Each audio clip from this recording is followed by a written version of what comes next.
acara pengimbasan pendidikan calon guru bergerak Indonesia Maju. Hari ini pengimbasannya dengan topik budaya positif di sekolah. Ini adalah tugas dari modul 1.4 budaya positif. Izin memperkenalkan diri, saya Ida Yunasi Herawati MPD, CGP Angkatan 5 Kabupaten Ngawi. Ibu-ibu, kita sebagai pendidik, sebagai guru di sekolah tentunya harus menanamkan budaya-budaya positif di ekosistem pembelajaran kita. Di sini kita lihat budaya positif atau ekosistem positif oleh Ki Hajar Dewantoro itu adalah kita sebagai pendidik itu sebagai petani kehidupan. Jadi kita tidak punya hak kepada anak untuk kamu harus jadi seperti ini, kamu harus bisa ini, tidak bisa.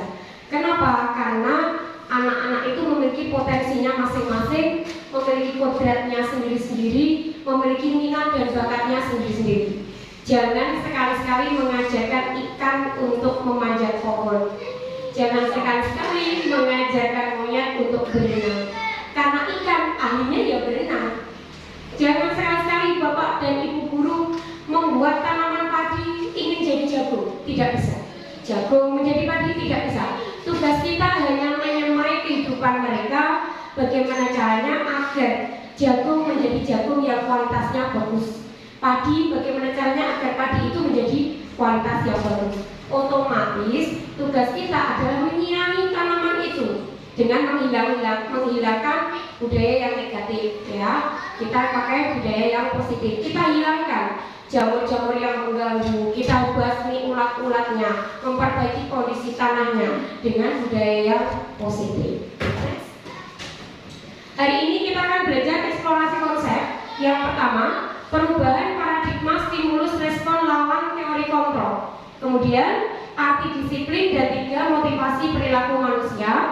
Kemudian keyakinan kelas, hukuman dan penghargaan. Kemudian kebutuhan dasar manusia, posisi kontrol dan segitiga restitusi. Ini hal yang baru buat guru-guru ya, termasuk buat saya. Karena apa tuh segitiga restitusi itu kita belum pernah mendengar ini. Kita terbiasa menggunakan hukuman dan penghargaan. Nanti kan kita kupas tuntas. Next, perubahan paradigma, ibu-ibu. Saya minta sedikit ada sedikit sebentar. Saya sudah siapkan kertas di sini. Ke belakang.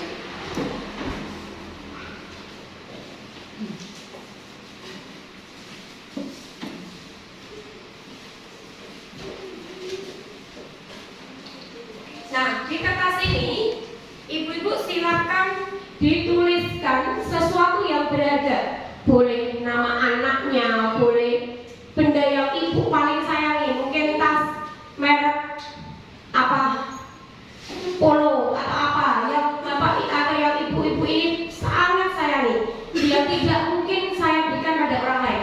Silakan dituliskan di dalam kertas itu. Sabun? Maksudnya harus benda mati atau? Silakan, boleh benda hidup boleh. Sesuatu yang amat sangat panjenengan sayangi. Namun setelah itu genggam kertas itu rata. Silakan digenggam kertas itu rata. Sekarang saya uji coba. Misalkan ibu yang berbaju biru, monggo pakai ini. Ya, Arias mau sini bu? Burini. Oke, Burini. Burini. Itu kertasnya digenggam erat ya. Jangan sampai ada orang yang meminta. Misalkan saya adalah atasannya Burini, saya atasannya Burini. Secara manusiawi, saat saya meminta kertas yang ada di dalam tangan Anda akan berikan atau tidak? Tidak. Yakin? Yakin. Jika saya ancam menggunakan, nanti saya turunkan pangkatnya, diterima tidak? Tidak takut. Yakin? Yakin. Alhamdulillah. Luar biasa, tepuk tangan untuk Burini. Kalau misalkan ibu ini yang samping, boleh saya tahu bu apa yang ada di genggaman tangannya? Coba dibuka. Karena ya, maka tidak saya buka. Oke, ternyata tidak makan rayuan ya, ternyata tidak mau dirayu. Beliau pandai sekali. Paling asma sinten Ibu? Bu Sundari. Bu Sundari. Tepuk tangan untuk Bu Sundari. Ternyata saya pakai ancaman tidak mempan, pakai rayuan pun tidak mempan.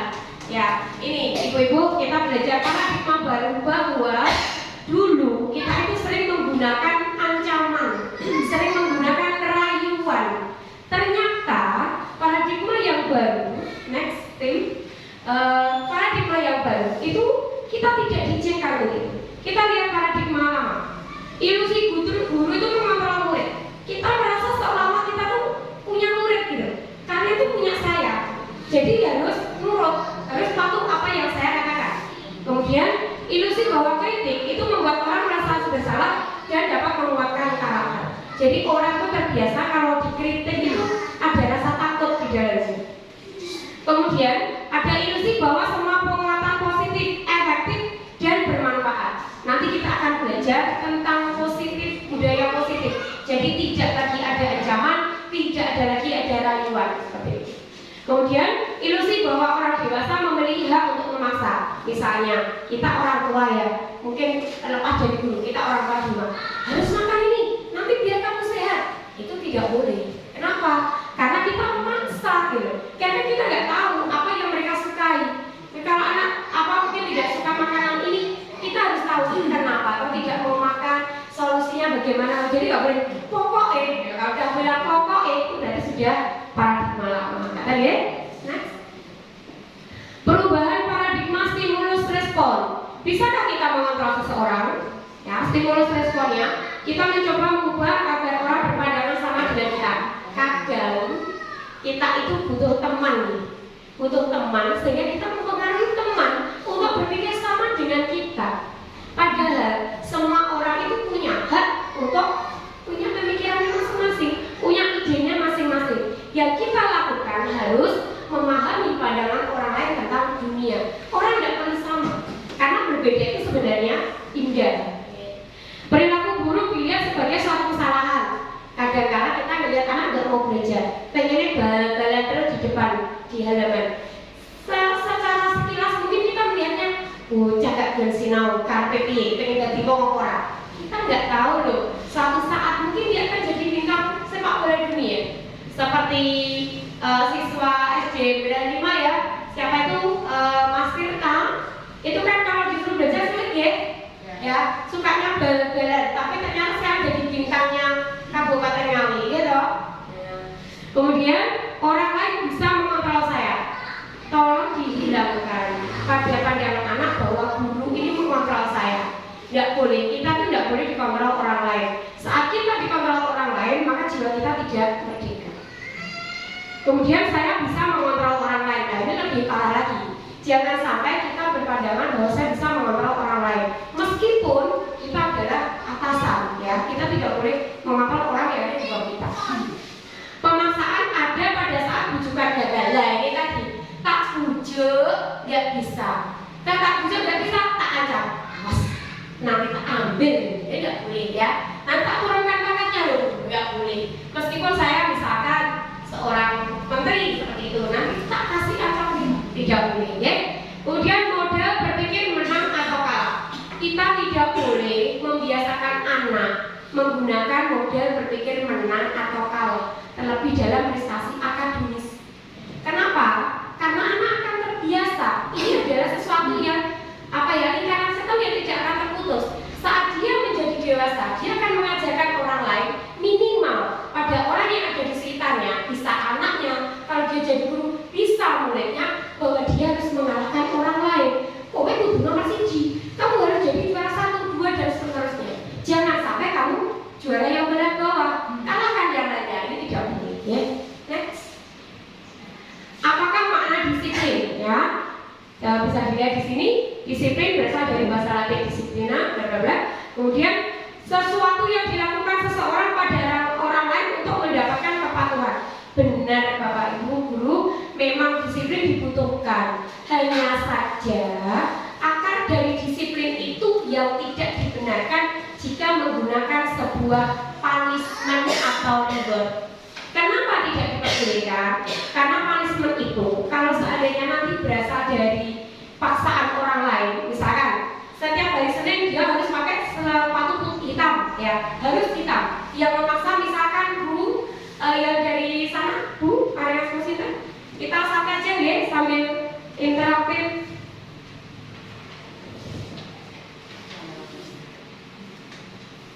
Dengan Ibu siapa? Oke, dengan Ibu Yani. Ibu, kalau di sekolah Ibu setiap hari Senin anak disuruh pakai sepatu hitam enggak? Wajib. Wajib. Itu serta-merta anak diberikan tata tertib seperti ini, pokoknya harus pakai hitam, atau anak diberi sosialisasi dulu? Diberi sosialisasi dulu. Rupanya guru-guru yang berkumpul di sini luar biasa. Sepertinya sudah budaya positifnya sudah paham. Jadi apa tidak cuma seminar ya? Luar biasa. Betul. Jadi meskipun tata tertib itu sudah ada, kita harus sosialisasikan dulu, minimal disosialisasikan. Kenapa? Agar anak ini tahu kenapa toh saya kok harus pakai sepatu hitam. Karena sepatu hitam itu memang menandakan kedisiplinan, sesuatu yang rapi, sesuatu yang tegas. Karena di sini kan kita upacara bendera, jadi memang harus disiplin seperti itu. Next. Kemudian ini teori motivasi perilaku manusia. Ibu-ibu yang berbahagia, guru-guru hebat se-Kabupaten Ngawi, manusia melakukan tindakan, melakukan suatu sikap itu berdasarkan dari dua dorongan. Yang pertama eksternal, yang kedua internal. Eksternal itu adalah dorongan yang diberikan oleh orang lain pada dirinya untuk melakukan sesuatu seperti yang dikehendaki oleh si pendorong tadi. Tapi kalau motivasi internal itu adalah dorongan yang berasal dari dirinya sendiri. Nah, motivasi eksternal ini karena satu, ketidaknyamanan adanya hukuman. Nanti nek gak gara, aku dihukum guru, misalkan Bundari. Bundari guru kelas berapa, Bu? Guru kelas 1. Ini pasti mengajari membaca, menulis ini berat ya, Bu ya. Nah, ini nanti kalau misalkan ini hari ini pelajarannya Bundari. Kalau aku tidak mengerjakan PR, aku nanti dihukum Bundari. Disuruh menulis 10 halaman misalkan. Meskipun mendidik, alasannya mendidik biar bisa menulisnya rapi, tapi ini tidak diizinkan. Kenapa? Karena dia akan di sini akan merasa, Bu, ini aku kalau nanti tidak menulis, tidak mengerjakan, aku pasti dihukum, aku pasti disuruh ini, aku pasti disuruh itu. Itu tidak boleh. Kenapa tidak boleh? Ini kita sadari bahwa mereka itu memiliki emosional. Meskipun di depan kita itu enggak apa-apa, Bu, kita senang kok menulis 10 halaman. Itu kan di depan kita. Di dalam hati manusia siapa yang tahu? Ya toh? Secara kesadaran emosional yang mereka tidak sadari saat itu akan menimbulkan suatu kebiasaan di masa depan. Sekarang fun-fun aja, enggak masalah. Tapi kita enggak tahu yang akan terjadi di masa depan. Misalkan dia jadi orang tua. Nanti kamu kalau nggak mengerjakan PR, dihukum bapak membaca misalkan Al-Fatihah 10 kali sambil berdiri. Sepertinya mendidik ya, sepertinya mendidik. Tapi itu sebenarnya sesuatu yang di hati itu rasa tidak enak, karena dipaksa gitu. Nanti kalau tidak, nah itu sudah memaksa. Kemudian motivasi eksternal yang lain selain punishment yaitu penghargaan. Sepertinya menyenangkan ya, dapat reward sepertinya. Tapi ini ternyata juga tidak baik. Kenapa? Anak atau murid yang terbiasa kita beri reward. Nanti kalau kamu mengerjakan PR, kasih permen. Nanti kalau kamu mengerjakan PR, bijinya 90. Nanti kalau mengerjakan PR, nanti kita jalan-jalan. Suatu saat mereka tidak mengerjakan PR, Bu, permen saya mana? Bu, nilai saya berapa? Bu, kita jalan-jalan enggak hari ini? Ya, jadi mereka akan melakukan itu bukan karena keinginan mereka, tapi karena rangsangan ribet tadi. Memang ada kasus-kasus tertentu kita harus pandai-pandai mengelola apa anak ini membutuhkan apa ya, konsekuensi ya, bukan hukuman. Nanti kita akan belajar konsekuensi. Motivasi yang ketiga yaitu internal, untuk menghargai diri sendiri menjadi insan sesuai harapan. Ya, ini yang kita harapkan dari budaya positif. Jadi mereka menyadari bahwa ini ada kebutuhan saya. Oh, ini memang untuk masa depan saya. Oh, ini memang untuk jalan saya menuju cita-cita saya. Seperti itu. Next. Merdeka, ibu-ibu. Merdeka itu tidak hanya terlepas dari perintah. Nggak cuma disuruh-suruh, bukan. Merdeka itu dia bisa mengontrol dirinya sendiri, dia bisa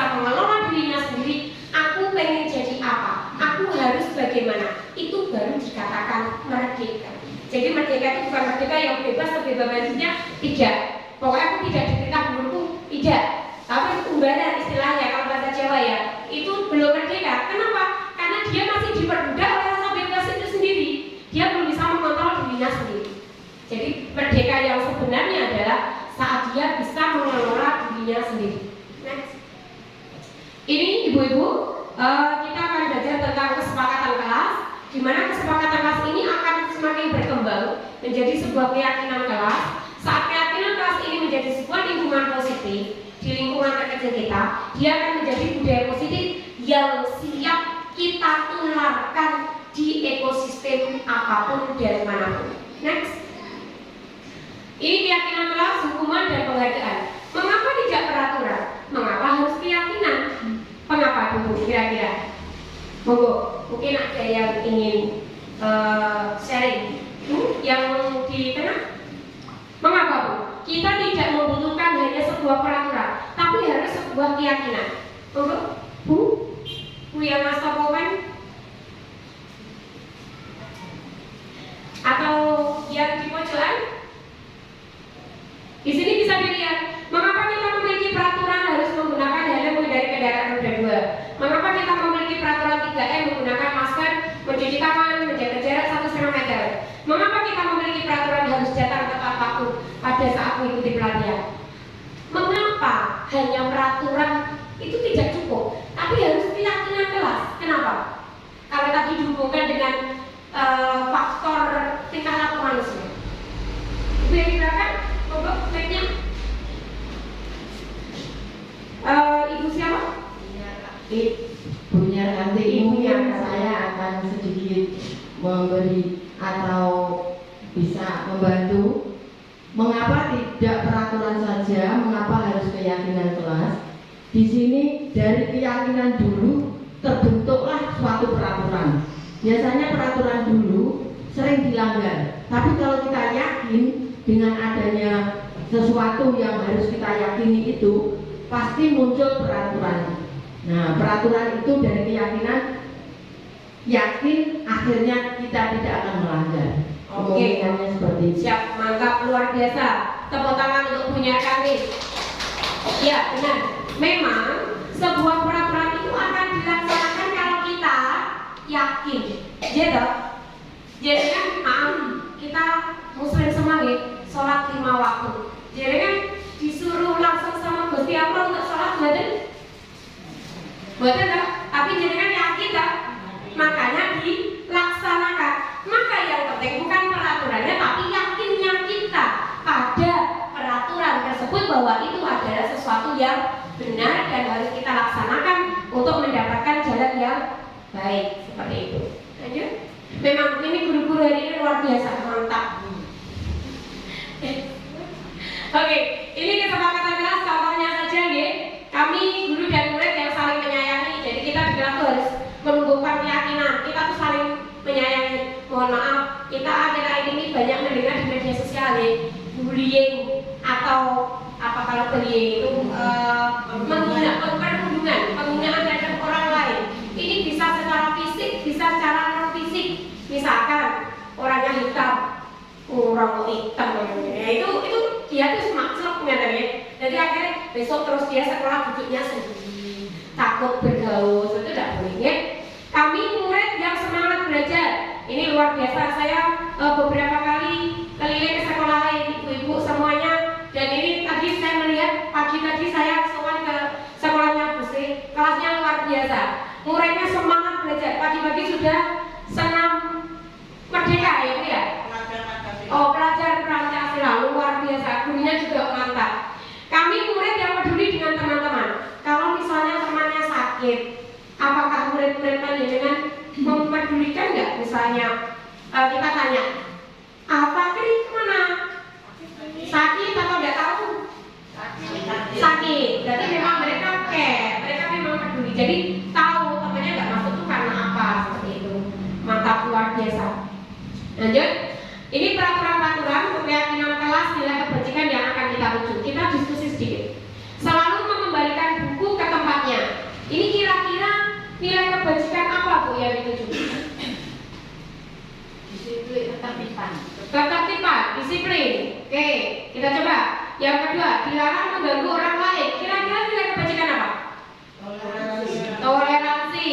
Kemudian hadir di sekolah 15 menit sebelum pembelajaran dimulai. Disiplin, ya, tertib. Dilarang melakukan kekerasan. Apa kira-kira? Dilarang melakukan kekerasan, baik itu kepada teman, baik itu kepada makhluk yang lain. Kasih sayang, oke. Nanti kita lihat.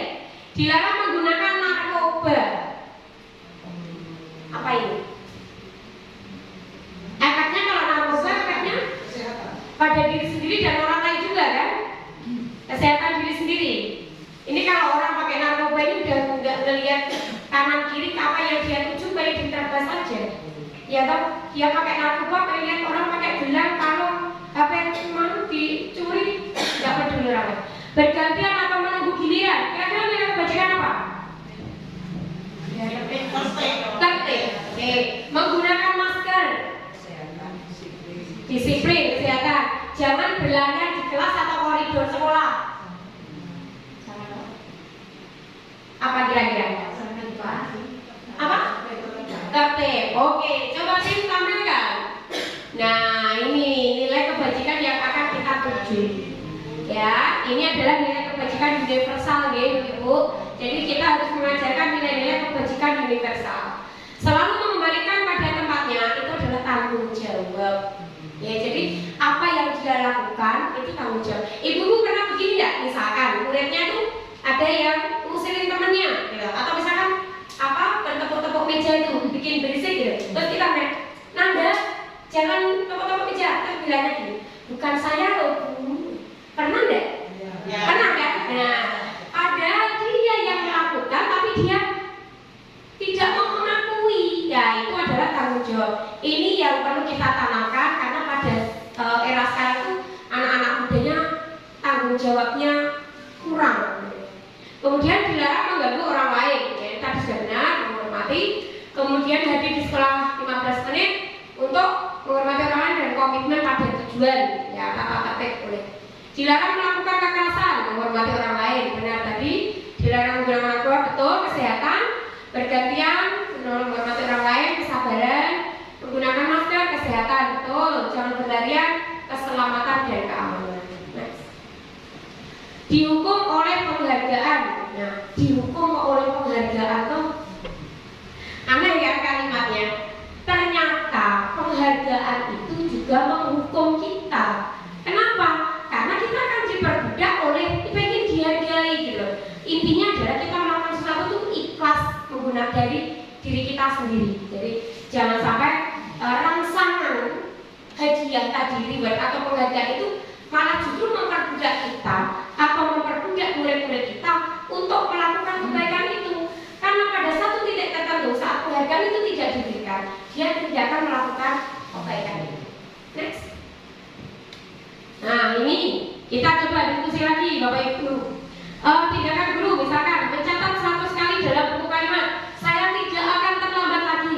Ini masih sering dilakukan loh, Tidak. Oke. Lari mengelilingi lapangan basket. Bu guru olahraga ada enggak di sini? Pernah begini enggak, Bu? Tidak. Kan jadi kalau hukuman diberikan apa, Bu? Ya yang terus ke pelajaran itu. Tapi menghukum. Tidak boleh menghukum ya, Bu ya. Kemudian murid diminta untuk push up. Memang pelajarannya push up. Gitu. Nah, itu tidak boleh, ya. Kemudian menggantikan kata tugas teman yang telah dicoret-coret. Jadi kamu harus memberikan atau menulis ulang seperti ini. Itu tidak boleh, ya. Meminta murid tidak mengenakan sepatu seharian di sekolah karena tidak menggunakan sepatu hitam. Nah, hari Senin dia datang tidak pakai sepatu hitam. Wes dilepas itu tidak usah masuk kelas. Apa alat bahasa Indonesia nyeker, gak usah pakai sepatu, nyeker aja seharian. Itu tidak boleh, ya. Lari mengelilingi lapangan basket 2 kali karena terlambat 10 menit untuk pelajaran PJUK. Ibu-ibu, pada saat saya mengawali program guru penggerak, ini memang menjadi sesuatu yang diskusi alat antara kami dengan fasilitator. Karena kami juga ngeyel ya bahasa. Ini mendidik, meskipun ini ada fisik, tapi ini mendidik biar anak itu sehat. Tapi ternyata memang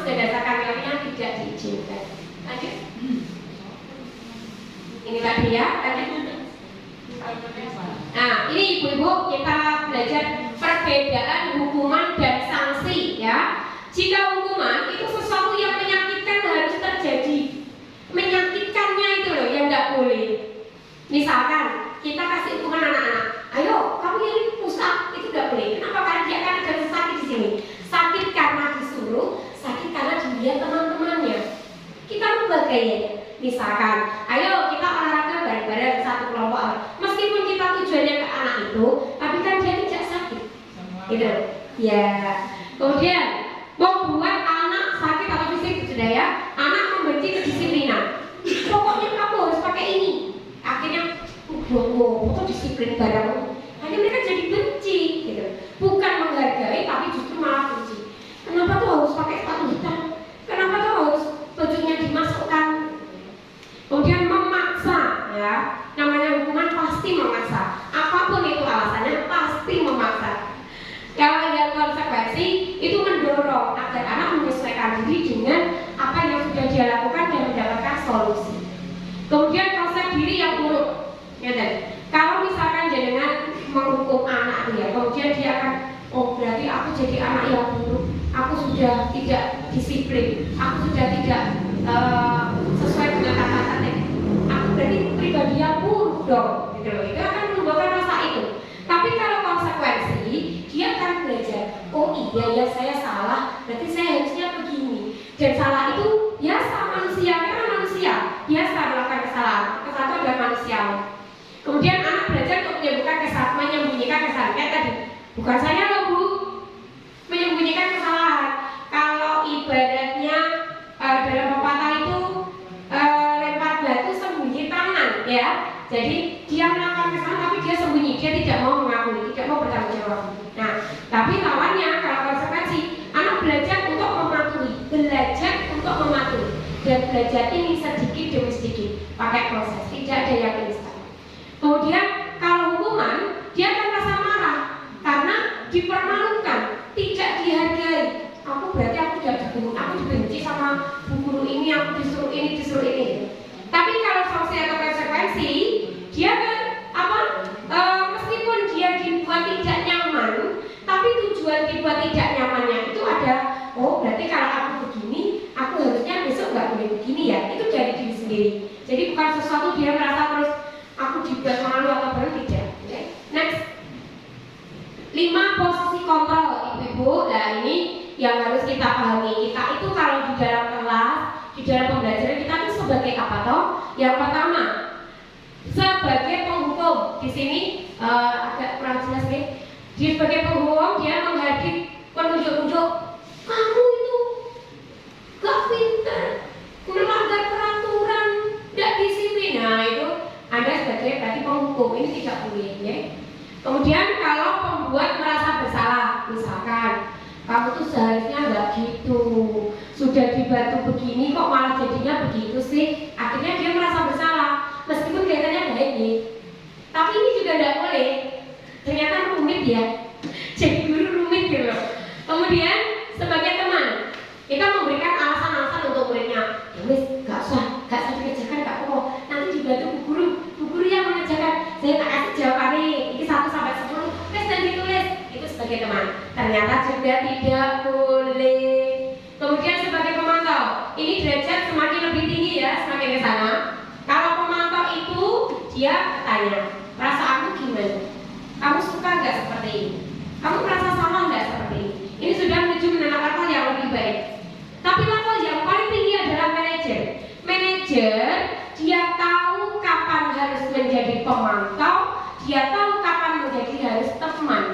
Jadi kita itu kalau anak-anak kita harus seperti tarik ulur layangan ya. Kalau terlalu kencang nanti bisa putus, tapi kalau terlalu kendor juga ya putus gitu loh. Makanya ibu-ibu, guru kita itu harus jadi manajer. Tahu kapan kalau kita harus jadi pemantau. Oh berarti saat anak melakukan kesalahan yang seperti ini, aku harus seperti ini. Kalau anak-anak melakukan yang kesalahan yang seperti ini, aku harus jadi teman. Tapi kalau yang menghukum dan membuat orang merasa bersalah ini sudah fix, nggak boleh. Ini sudah larangan keras ini yang ini. Jadi kita sebagai teman, pemantau dan manajer. Tapi kalau yang teman saja tidak. Kenapa? Karena ya tadi Bu, anak-anak sekarang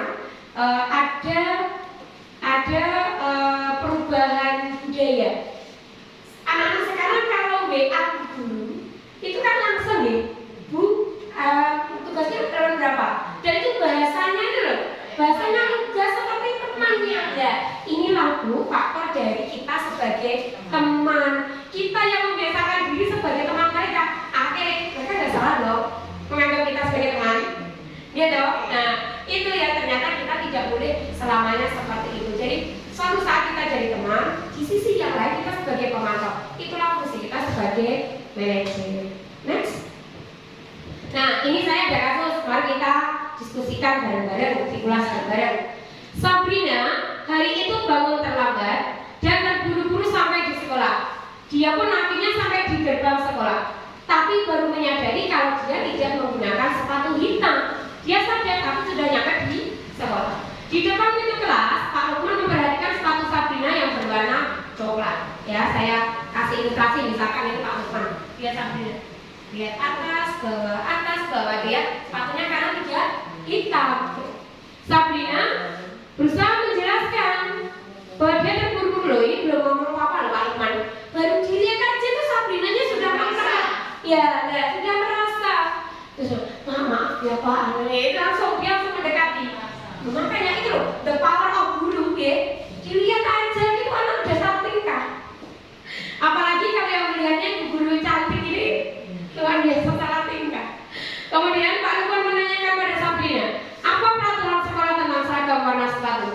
Sabrina sudah menjawab, sudah menggunakan sepatu warna hitam, namun terburu-buru dan salah menggunakan sepatu. Selain tidak mungkin kembali karena rumahnya jauh, maka Sabrina itu ya langsung mereka pada dialog menyatakan bahwa kamu melakukan peraturan melanggar, kamu salah, sudah terlambat, salah pula warna sepatunya, segera buka sepatumu, gak usah pakai sepatu masuknya, gitu ya. Sabrina minta maaf, Pak, maaf, agar tidak dihukum, ya, dan bla bla bla. Monggo. Nah ini next, Mbak. Ya, monggo ini didiskusikan. Dalam kasus di atas, sikap posisi apakah yang diambil oleh Pak Lukman? Jelaskan apa indikatornya. Monggo. Tadi fungsi kontrolnya ada berapa Bu? 5. 1 hukum. 2 bos. Teman. Terus pemantau. Terus manajer. Satunya ini menguji ingatan jenengan nih. Bukan lagi Mbak. Ya, itu loh Bu, membuat merasa bersalah. Dilihat saja, anak sudah maaf Pak, ya itu dia dari anak mata kita aja sudah bikin dia merasa bersalah loh. Luar biasanya kita nih, tapi tidak boleh disalahgunakan. Nah, monggo kembali ke ini. Dalam kasus tadi, Pak Lukman itu membuat dirinya sebagai apa itu Bu? Monggo, ada yang mau menjawab? Silakan, Pak Kamil. Mic-nya di belakang. Monggo, Ibu yang sini tadi sudah. Oh, coba, monggo. Di situ ada Pak Lukman memerintahkan untuk melepas sepatu. Ya, seharian saya ke penghukum. Ke penghukum. Adakah yang merasa lain? Fungsi kontrol yang lain? Selain penghukum? Indikatornya yang mana Bu? Coba yang mana yang? Kami telah ini ya di alinea ketiga, tidak kalau telah melanggar peraturan sekolah. Kalau tidak sanggup ambil sepatu di rumah atau diantarkan di sekolah, bersepatu saja seharian di sekolah. Sekarang copot sepatumu. Nah, betul. Adakah yang punya pendapat lain? Kita diskusi, monggo. Semuanya setuju sebagai penghukum ini, Pak Lukman? Setuju Bu? Pak Lukman sebagai penghukum ya? Iya. Nah, Pak Lukman memang dia memposisikan diri sebagai penghukum karena indikatornya juga betul yang tadi disampaikan Ibu. Dia minta lepas saja sepatumu karena kamu sudah tidak mematuhi peraturan. Disuruh melepas sepatu. Bayangkan, seharian. Misalkan kita yang ada di posisi murid, perasaannya meripun, perasaannya seperti apa? Padahal anak itu sudah minta maaf Pak, saya tidak akan mengulangi lagi. Pasti anaknya kan rasa malu toh kalau dia teman-teman seharian loh, dibayangkan dari jam 7 sampai jam 12 siang. Yang lain pakai sepatu, dia nggak pakai sepatu karena dihukum tadi. Dia kan rasa malu. Setelah malu efeknya apa Bu kira-kira? bisa jadi tidak mau masuk sekolah, bisa jadi tidak suka gurunya, bisa jadi dia akan membuat masalah selanjutnya. Ya toh, wes gak usah kata-kata bos. Aku udah minta maaf aja sudah dihukum. Buat apa disiplin? Nah gitu. Akhirnya efeknya malah tidak baik. Jadi apapun alasan kita, hukuman itu tidak baik untuk dilaksanakan. Seandainya ibu adalah kepala sekolah di sekolahnya Pak Lukman, bagaimana Anda menanggapi langkah yang diambil Pak Lukman? Monggo. Seandainya saya ini kepala sekolahnya ya. Iya. Kepala sekolahnya Pak Lukman. Kepala sekolahnya kan bijaksana. Sabrinya kan sudah minta maaf, memohon agar tidak disuruh ulang. Dia kan lupa. Kalau saya kepala sekolah nggak usah Pak Lukman. Si Sabrina kan sudah minta maaf, tidak tahu dan terburu-buru. Jangan dulu kan cuma kesalahannya kan 1 kali. Kalau mungkin 2 atau 3 kali, nah itu baru Diberi hukuman. Itu kan baru 1 kali dan dia juga tidak maksudnya kan besar-besar, tidak sengaja, dimaafkan saja. Seandainya saya ini kepala sekolah, Siap. kepala sekolah yang bijaksana. Siap. Mungkin ada lagi yang mau berpendapat sebagai kepala sekolah, misalkan. Oh monggo, mic-nya.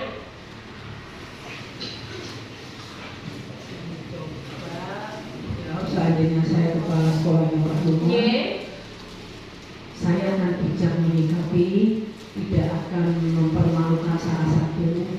Bagaimanapun Pak Lukman itu juga guru saya, yang saya harus menjaga martabatnya di depan siswa.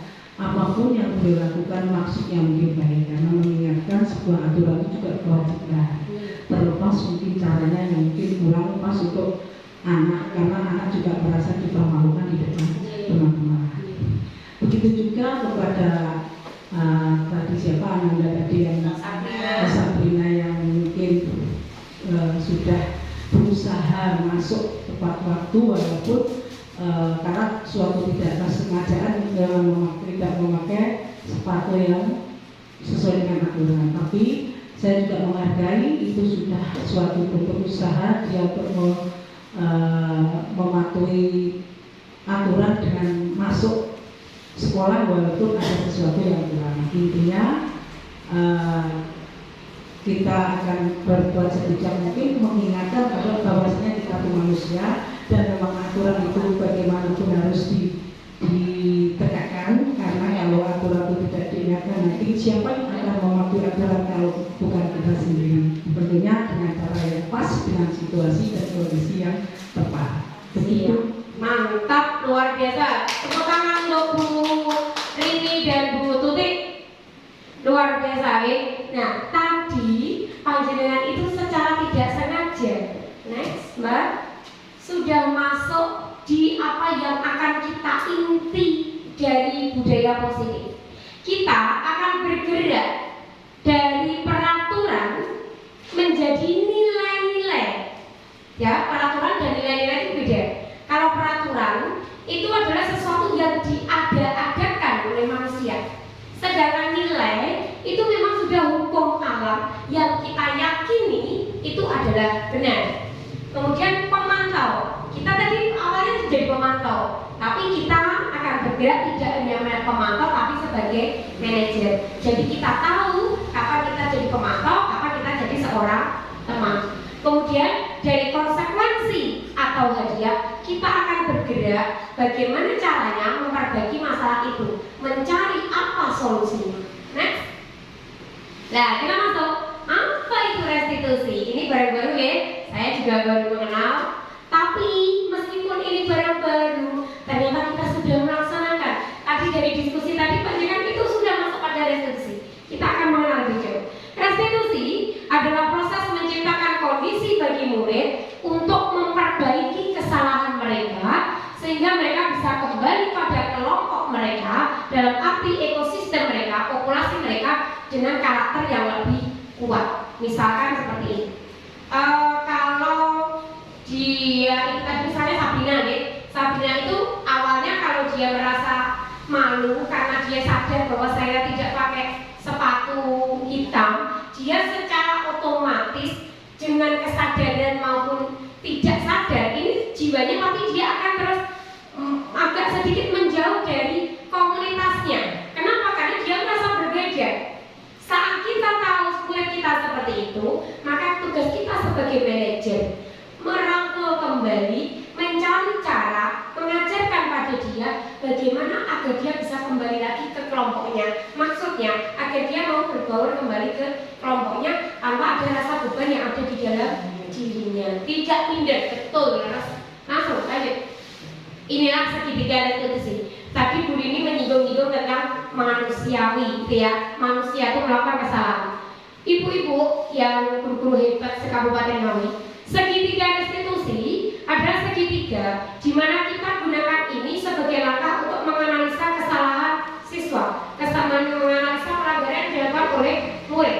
Yang pertama, menstabilkan identitas. Tadi sudah disampaikan pada Bu Rini tadi oleh Bu Rini. Kita itu manusia. Kita tuh biasa melakukan kesalahan. Kesalahan itu adalah manusiawi.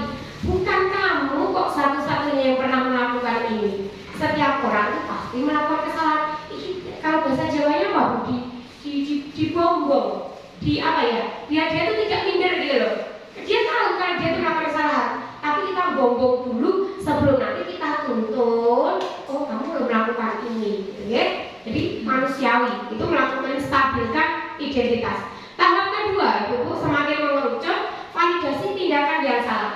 Meskipun kesalahan itu manusiawi, Mas, Mbak, tapi kamu tadi tahu melakukan apa? Kadang ada loh anak yang tidak tahu dia melakukan kesalahan apa. Pernah melihat nggak Bu murid yang kayak gini? Dia melakukan kesalahan tapi dia nggak tahu melakukan kesalahan apa. Pernah ya? Nah, maka ini kita perlu nuntun mereka. Ya tuh dia tahu, oh aku tuh ternyata salah gitu. Aku tuh ternyata melakukan pelanggaran karena ada anak yang seperti itu ada. Kamu tentu punya alasan mengapa melakukan itu. Kamu kenapa toh tadi kok berkelahi? Mungkin kalau ada dua anak berkelahi ini yang pasti dua-duanya sedang mempertahankan diri, sedang membela diri. Jadi betul. Nah, apakah kita akan menyalahkan salah satunya? Saat kita membela diri apakah itu salah? Salah buat membela diri? Tidak salah. Hanya caranya kita tanya alasannya apa? Kenapa kok sampai terjadi pukul-pukulan? Kenapa sampai terjadi misalkan ejek-ejekan sampai menangis seperti itu ya?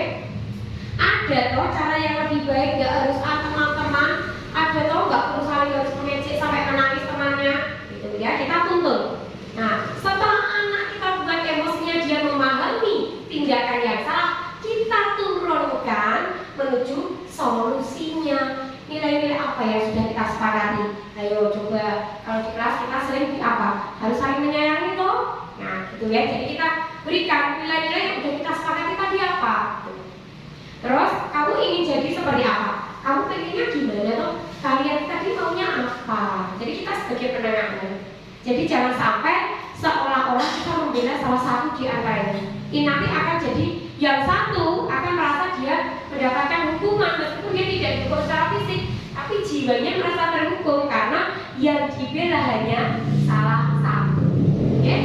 Nah, ini ibu-ibu, ini adalah segitiga restitusi. Lanjut. Pada menstabilkan identitas, kita mengenal lebih jauh untuk membuat anak yang merasa gagal karena berbuat salah itu positif terhadap dirinya. Jadi yang tadinya minder, oh iya, ya uslah, aku manusia, ya wajarnya aku buat kesalahan, tapi kan aku harus memperbaiki. Jadi dia jadi positif lagi gitu loh. Nah, guru ini bisa berkata, berbuat salah itu manusiawi. Tidak ada manusia yang sempurna. Bapak itu juga bisa buat salah dan lain-lain. Lanjut. Kemudian tadi validasi tindakan yang salah tujuannya adalah membantu siswa mengenali basic need-nya. Basic need itu kebutuhan dasar manusia, Ibu. Kebutuhan dasar manusia apa aja, Bu? Dan jenengan kebutuhannya apa, Bu? Kebutuhan dasar panjenengan apa, Bu? Jasmani rohani apa, Bu? Lebih spesifik lagi? Rasa nyaman, betul. Ingin dihargai, betul. Apa lagi? Ingin diakui. betul ingin diambil keberadaannya. Mana ada manusia tidak ingin diambil keberadaannya. Manusia melakukan segala cara agar dia diakui loh, ya toh, agar dia dilihat. Makanya ibu di dalam kelas nih, jangan hanya melihat 1-2 kepala murid, lihatlah semuanya. Mereka punya kesempatan yang sama, jangan membeda-beda. Makanya dulu kita sering pakai itu ya, cara di rolling tempat duduk apa itu adalah salah satu cara untuk itu, agar guru tidak hanya tertuju pada beberapa murid saja, biar semua bagian kasih sayangnya ibu guru. Guru ini bisa mengatakan, kamu bisa saja melakukan hal yang lebih buruk, kamu kan tidak melakukannya. Jadi meskipun misalnya kita begini, antem-anteman sampai bejo-bejo misalnya, kamu bisa loh melakukan yang lebih buruk. Jadi seperti membobong, tapi kemudian kita turunkan lagi. Tapi kan kamu nggak melakukan. Meskipun ini kayaknya memuji, tapi itu ada rasa di sini, ada rasa gak enak loh. Gitu. Kita tuh bisa membedakan ya sebagai manusia, dipuji apa mau diarahkan ke sebenarnya kamu tuh gak dipuji gitu. Kita bisa kan secara manusia itu. Nah, ini maksudnya seperti itu. Kamu tuh sebenarnya bisa melakukan yang lebih parah. Bisa sampai gulung-gulung bisa. Tapi kan kamu gak melakukan. Jadi kamu yos itu lebih baik, yang gitu, ya. Kamu pasti punya alasan. Kenapa tadi kok sampai pukul-pukulan? Kenapa sampai kamu menghina teman? Gitu. Apa tuh yang penting bagi kamu? Buat apa? Kan gitu. Lanjut, Mbak. Nah, ini menanyakan keyakinan solusi dari apa yang dia perbuat. Misalkan ya tadi, kalau dia tidak mengerjakan PR, terus panjenengan memberikan konsekuensi ya. Sekali lagi kita biasakan tidak bicara tentang hukuman, tapi konsekuensi. Panjenengan minta konsekuensi anak untuk menyapu halaman. Apakah ini solusi? Apakah ini solusi dari pelanggaran yang dilakukan? Ya bukan. Apa hubungannya mengerjakan PR dengan menyapu halaman? Apa kalau menyapu halaman terus tiba-tiba PR-nya jadi? Tidak kan? Nah, misalkan berkelahi dengan teman, ya udah dia maaf-maafan. Habis ini nanti kamu bersih-bersih kelas dulu sebelum pulang. Apa hubungannya berkelahi tadi dengan bersih-bersih kelas? Jadi kita harus berikan solusinya. Nah sekarang kalau kamu sudah mukul ini tadi, apa yang bisa kamu lakukan untuk dia biar dia tidak dimarahi orang tua? Pasti kan di sini lebam-lebam kan, nyampe rumah pasti kita nyadok. Kamu harus ngapain orang tuanya? Itu kenapa pipinya bisa memar-memar gitu? Gitu. Kalau yang anak yang memukul tadi dengan hukum membersihkan kelas, kemudian anak yang di rumah ini ditanya orang tua, apakah ada solusi dari masalah tadi? Akhirnya ada dua jalan yang tidak nyambung. Yang satu membersihkan kelas, yang satu ditanya orang tua. Masih ada rentetan peristiwa. Akhirnya masalah tidak selesai, anak sama-sama rugi. Yang ini rugi capek disuruh bersih-bersih kelas, yang anak ini masih sakit, masih ditanya orang tua pun.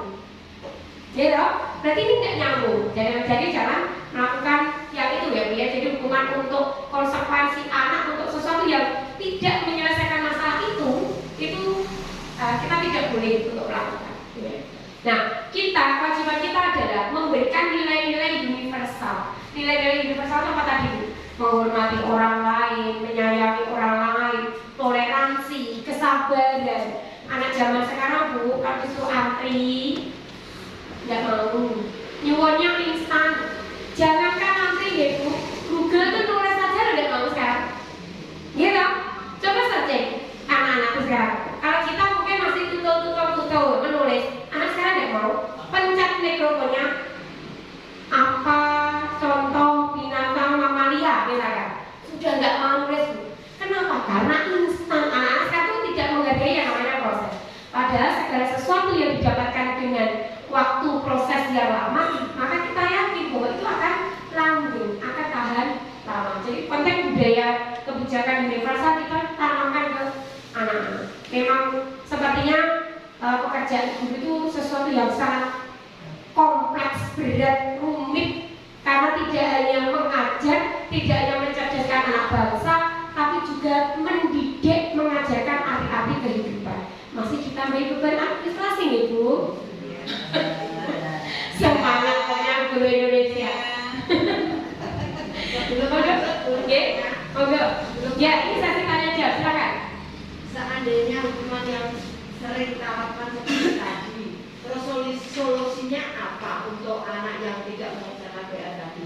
Tapi tolong ini yang saya lakukan sendiri mungkin salah atau benar ya. Ya. Saya memfoto anak itu mengerjakan di luar, terus saya kirim ke orang tuanya hanya sekedar pemberitahuan. Oke, siap. Sebelum saya yang menjawab, monggo ibu-ibu yang lain mungkin ingin menanggapi. Kalau ada yang tidak mengerjakan PR sama gurunya nanti disuruh keluar mengerjakan terus difoto kemudian dikirim ke orang tua. Tujuannya adalah efek jerah agar orang tua juga membimbing anak bendera PR. Itu tujuannya benar. Tapi bagaimana? Menurut Pak Jenderal, sikap yang sedemikian bagaimana?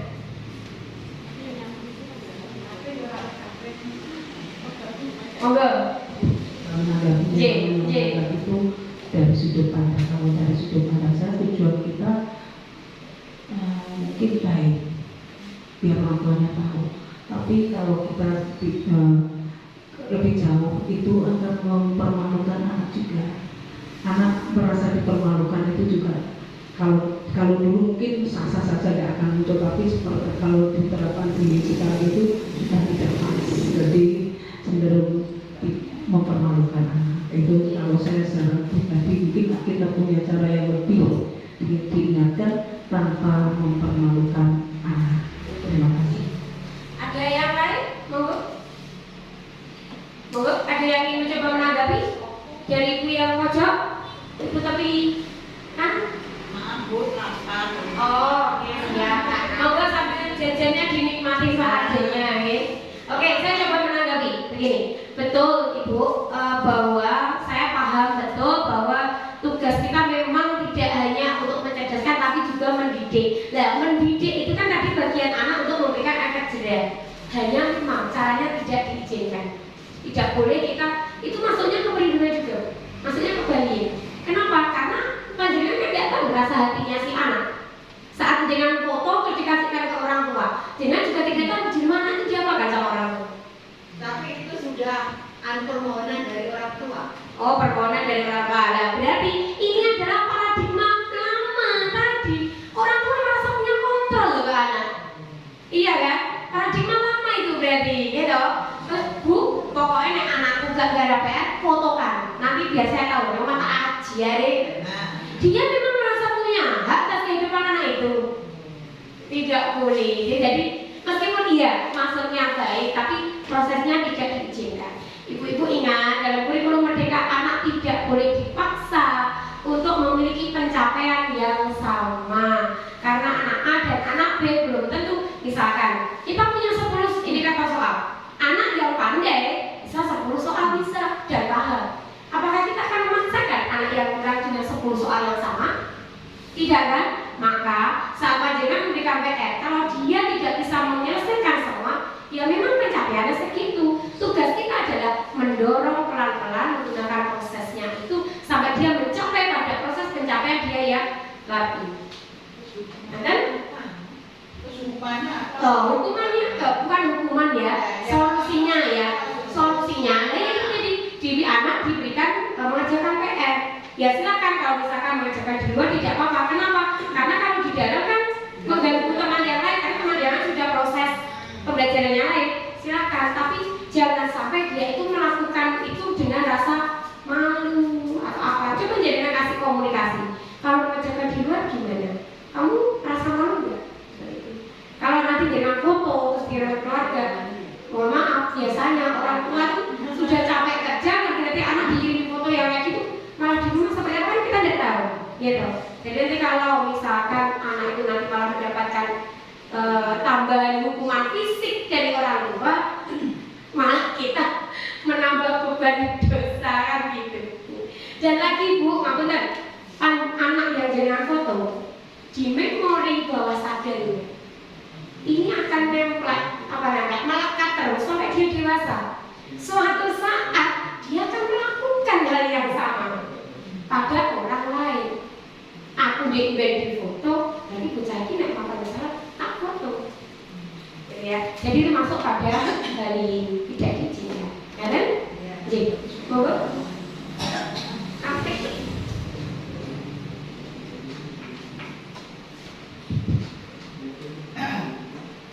Untuk kelas 1 saya ini kan menanamkan kejujuran ya. Karena buku yang diberikan kemarin untuk semester 1 itu hanya 10. Yang 1 saya pakai, yang 9 kan beda. Otomatis 2 anak 1, 2 anak 1. Kemudian pada waktu itu mengerjakan belum selesai. Terus ada istirahat. Saya hentikan dulu, berhenti dulu, nanti setelah masuk dilanjutkan lagi. Ternyata saya lihat itu bukunya nggak ada 1. Buku saya hilang, catanya nggak ada. Terus siapa anak-anak yang menyebutkan bukunya ini si dia? Nggak ada bu, nggak ada bu.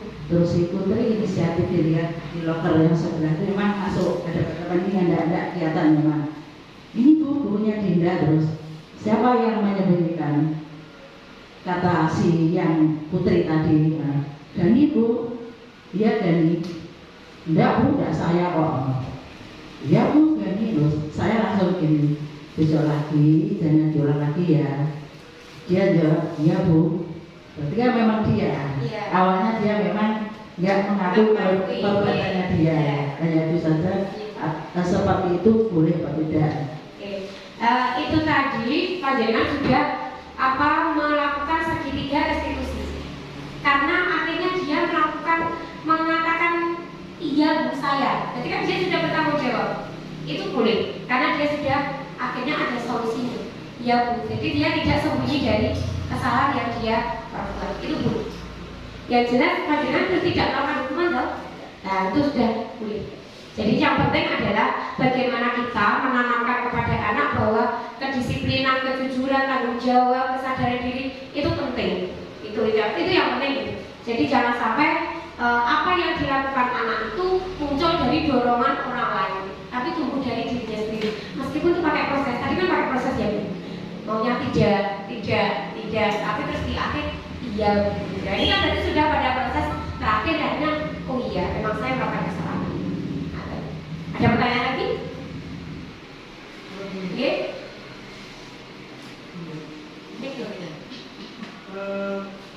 Untuk kami kelas besar ya, ini ada melakukan kesalahan, tapi kami hukumannya itu secara klasikal. Jadi semuanya saya hukum.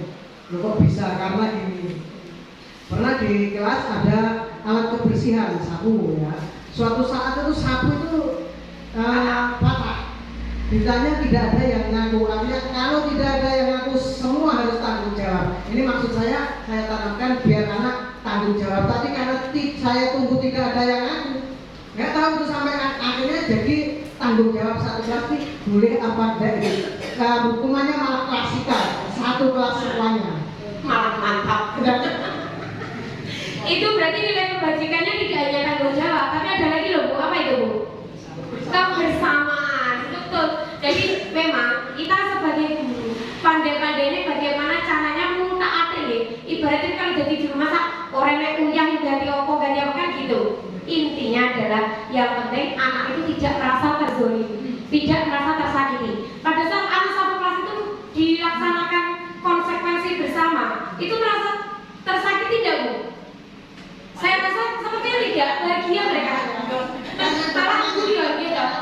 Nah, itu bisa jadi salah satu cara. Kan tadi saya sudah sampaikan nanti bisa kita lakukan bersama. Konsekuensi kita lakukan bersama. Misalkan kalau tadi ibu terlambat push up-nya, ayo bareng-bareng kita push up. Meskipun tujuan kita ke anak itu, tapi kan dilakukan bareng-bareng. 1, dia tidak merasa malu. 2, dia merasakannya dengan senang karena bersama-sama dengan teman. Itu boleh. Ada yang lain? Monggo. Menarik tentang tidak boleh ada hukuman.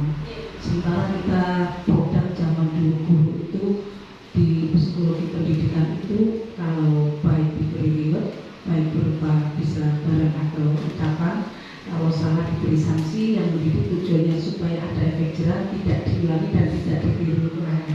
Sementara paradigma baru kita tidak boleh. Bagaimana? Andaikan sementara di tiap sekolah jenjang kelas ataupun jenjang pendidikan itu karakter anak berangkat dari latar belakang orang tua yang berbeda, lingkungan yang berbeda, begitu juga dengan kemampuan guru yang berbeda-beda kemampuannya. Mungkin apakah kita cukup hanya dengan keyakinan dan solusi? Kalau hanya mungkin tidak mengerjakan PR atau data mungkin itu masih relevan. Bagaimana dengan kondisi anak yang mungkin kesalahannya itu sudah menjurus ke kriminal atau di luar batas anak-anak atau standar anak sekolah? Apakah kita cukup hanya dengan solusi dan keyakinan saja? Terima kasih. Terima kasih. Ini pertanyaannya agak lebih berat ya, lebih hot ini ya, lebih hot pertanyaannya. Nah gini Bu, kalau anak itu sudah mencapai pada batas di luar kenormalan anak, otomatis akan ada norma-norma lain yang akan dilanggar. Maka yang berlaku adalah norma yang lain. Biarkan mereka melaksanakan tanggung jawab pada norma yang lain. Sedangkan kita cukup pada tugas kita sebagai guru untuk memberikan solusi dari keyakinan tadi. Kalau misalkan dia mencuri, otomatis kan ada norma hukum yang dilanggar atau norma masyarakat yang dilanggar. Maka akan ada sanksi dan hukum itu untuk memberikan konsekuensi pada anak ini. Nah, sedangkan kita, misalkan kalau memang tidak bisa ditolerir, ini kan melalui kebijakan pada dari sekolah, mungkin juga dewan-dewan guru. Namun intinya adalah pada saat kita memberikan konsekuensi tersebut, anak itu betul-betul menyadari bahwa oh iya, saya tuh memang melakukan kesalahan.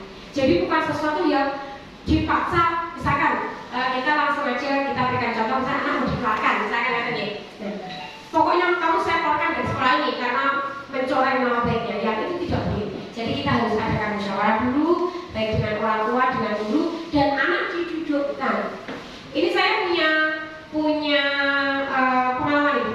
Ada satu anak didik saya, ini waktunya PKL dia hilang tak udah berbulan-bulan dia tidak jelas di mana. Pada saat dia kelas 3 SMK itu guru yang lain itu ngotot anak diciptakan. Karena kebetulan tugas saya di sana sebagai kesiswaan saat itu, saya ngotot memperjuangkan anak ini. Kenapa? Meskipun anak ini ya berlaku kesalahan dan itu di luar batas teman-teman yang lain, karena ini sudah hilang hampir berbulan-bulan, itu saya yakin anak ini bisa diperbaiki. Saya yakin. Ya memang prosesnya panjang Bu. Memang butuh pendekatan yang luar biasa. Tidak cukup sekali 2 kali anak ini sadar, tidak bisa. Jadi saya kontrol terus dia. Saya berikan pendekatan, kita sering berdialog, menyadarkan dia bahwa dia salah. Akhirnya lambat laun setelah 2 bulan itu dia jalan. Akhirnya dia kembali aktif masuk seperti teman yang lain. Bahkan lebih rajin dari teman yang lain. Pada saat dia lulus Ibu, ini yang membuat saya terharu. Bahkan saya nangis sampai saat itu. Dianya bilang begini, terima kasih saya ucapkan kepada ibu guru ini dan ibu guru kelas saya dan teman-teman saya sekelas. Saya bertemu dengan orang-orang baik yang mau menerima saya kembali. Itu saya nangis Bu, jujur saya itu nangis. Kenapa? Karena saya saat itu mempertaruhkan posisi saya melawan semua guru. Mereka tidak mau anak ini karena dia sudah mencolek, mau dikeluarkan. Dan saya pertaruhkan sebagai pertaruhannya posisi saya saat saya bilang saat itu seperti itu. Cuman ya mungkin karena anaknya ini juga akhirnya bisa menerima apa yang saya berikan, saya masukkan, kemudian kita sering mengadakan komunikasi. Memang saya yakinkan Ibu tidak bisa instan. Saya itu merubah karakter anak tidak bisa instan, harus melalui proses yang lama, yang penuh kesabaran. Kenapa? Karena pada saat jenengan itu mencontohkan kesabaran, panjenengan itu sudah memberikan nilai kebajikan universal kepada murid panjenengan. Nah kan Ibu, jadi intinya kita tetap tidak boleh menggunakan punishment and reward. Kenapa? Karena itu adalah dorongan eksternal yang suatu saat itu akan terputus. Tapi kalau internal dari dirinya sendiri, itu yakin sampai kapanpun dia akan tetap melaksanakan itu. Kenapa? Karena aku yakin. Aku yakin, yo wes yakin sudah. Tidak peduli dengan yang lain. Saya yakin ini adalah peraturan yang baik. Itu saja dari saya. Sepertinya kok sudah ngantuk nih. Ice breaking sekejap nih Bon. Oke, ini tebak-tebakan Bu, ya kita coba uji kemampuan kognitif Bu Guru. Aduh, Bu Guru masih diuji loh. Kita santai saja. Cluenya Ibu, cluenya ikuti kalimat saya. Oke, cluenya ikuti kalimat saya. Ayam kakinya 2. Ayam kakinya 2. Kucing kakinya 4. Kucing kakinya 4. Berapa jumlah kaki semuanya? Berapa jumlah kaki semuanya? Pintar 6. Kalau ditanya saya jawab 6. Ya. Betul ya, jadi tidak teralihkan meskipun ngantor konsentrasinya tetap luar biasa. Tepuk tangan untuk guru-guru hebat yang Bapak dari kami. Saya kira tadi ada yang mau menjawab 6, 4. Ternyata telah mengikuti kata-kata saya. Luar biasa. Baik Ibu-ibu, karena durasi waktu pembahasan hari ini dibatasi 60 menit dan sepertinya sudah waktunya makan siang. Nanti bisa menikmati hidangan di luar sana. Ya. Terima kasih atas kesempatan dan perhatian Ibu Guru Kabupaten Ngawi yang luar biasa hebat.